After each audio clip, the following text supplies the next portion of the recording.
ગુજરાતમાં નકલી દારૂ વેચનારા તત્વો સામે કાર્યવાહી ચાલી રહી છે।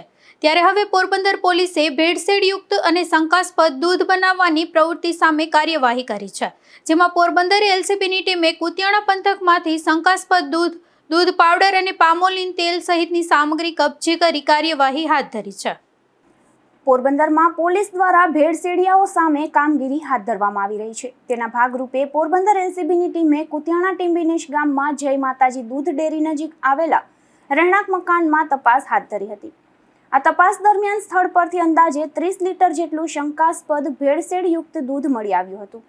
આ ઉપરાંત દૂધ બનાવવામાં ઉપયોગી સ્કીમ મિલ્ક પાવડરના કુલ અંદાજે 75 કિલો જથ્થો, પામોલીન તેલના 14 ડબ્બા તેમજ દૂધમાં ભેળસેળ કરવા માટે ઉપયોગમાં લેવાતી અન્ય શંકાસ્પદ સામગ્રી મળી આવી હતી। આ ઘટનાની જાણ ફૂડ સેફ્ટી ઓફિસરને કરવામાં આવતા અધિકારી દ્વારા શંકાસ્પદ દૂધના નમૂનાઓ તપાસ માટે લેવામાં આવ્યા હતા। સ્થળ પર મળી આવેલ શંકાસ્પદ બનાવટી દૂધનો નાશ કરવામાં આવ્યો હતો।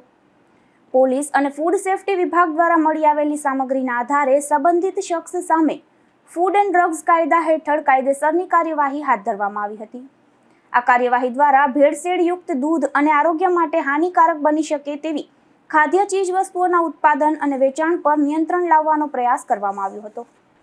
આ ઉપરાંત એલસીબી દ્વારા સ્પષ્ટ કરવામાં આવ્યું છે કે પરંપરાગત ગુનાહિત પ્રવૃત્તિઓ ઉપરાંત નકલી અને ભેળસેળયુક્ત ખાદ્ય પદાર્થોનું ઉત્પાદન અને વેચાણ કરીને નાગરિકોના આરોગ્યને જોખમમાં મૂકતી પ્રવૃત્તિઓ સામે ગુપ્ત બાતમીના આધારે આગળ પણ કાર્યવાહી ચાલુ રાખવામાં આવશે તેવું પોલીસે જણાવ્યું છે।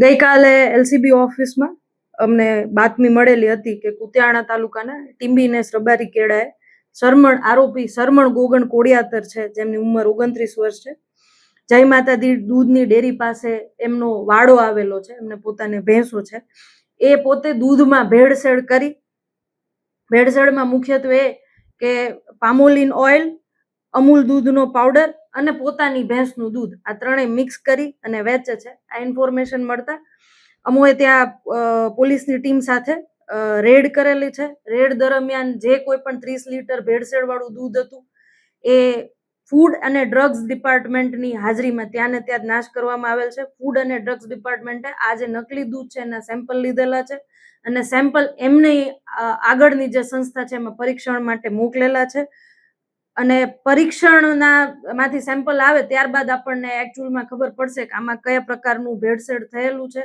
અને લોકોની હેલ્થને કેટલું નુકસાન કરે એ પ્રમાણેનું ભેળસેળ થયેલું એ રિપોર્ટ બાદ આગળની કાર્યવાહી ફૂડ એન્ડ ડ્રગ્સ ડિપાર્ટમેન્ટ કરશે। કુતિયાણા અને રાણાવા વિસ્તારમાં ડુપ્લિકેટ દૂધની અગાઉ પણ ભરમાર હતી, તો આગળની કાર્યવાહી કેવી થશે? અમને હજી પણ આમાં કોઈ પણ ફર્ધર ઇન્ફોર્મેશન મળશે કે હજી આવી રીતે અન્ય કોઈ પણ જગ્યાએ પણ દૂધમાં પામોલીન ઓઇલ કે અન્ય કોઈ કેમિકલ યુક્ત ભેળસેળ કરવામાં આવશે તો અમારા દ્વારા પણ ફૂડ એન્ડ ડ્રગ્સ ડિપાર્ટમેન્ટને જોડે રાખીને કાર્યવાહી કરવામાં આવશે। દૂધ સિવાય બીજું કેટલો જથ્થો મળ્યો છે?